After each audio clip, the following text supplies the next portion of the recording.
Hello guys, আমি পান্না বলছি। দেখো, এই হেয়ারটা আমি এখন কাটিং করব। তো আমি ক্লায়েন্টকে জিজ্ঞেস করেছি কতটুকু ছোট করবে, তো ক্লায়েন্ট দেখিয়ে দিল ব্যাঙ্কসটা এতটুকু হবে আর ল্যাংটা এটার মধ্যেই লেয়ার কাটবে। তো গাইস, আমরা সবসময় ক্লায়েন্টের পছন্দ অনুসারেই হেয়ার কাটিংটা করি। তো দেখো, প্রথমে আমি সামনের দিকে একটা গাইডলাইন রেডি করে নিয়েছি, যেটা অনুসারে ব্যাঙ্কসটাও রেডি হবে, প্লাস ওই সঙ্গেই ম্যাচ করে পুরোটা লেয়ার যাবে। তো গাইস, প্রথমেই আমি ব্যাঙ্কসটা কেটে নিয়েছি, পরে একটু ঠিকঠাক করে দেব।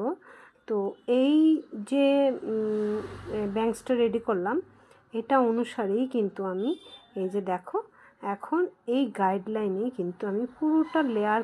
তো গাইস, আমি কিন্তু ওই যে সামনে ব্যাঙ্কস করার জন্য যে গাইডলাইনটা রেডি করেছিলাম, ওই অনুসারেই কিন্তু লেয়ারটা কাটছি।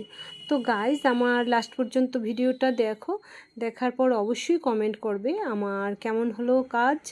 তো ভালো লাগলে অবশ্যই লাইক কমেন্ট করো। এই ছিল আমার ফাইনাল লুকটা।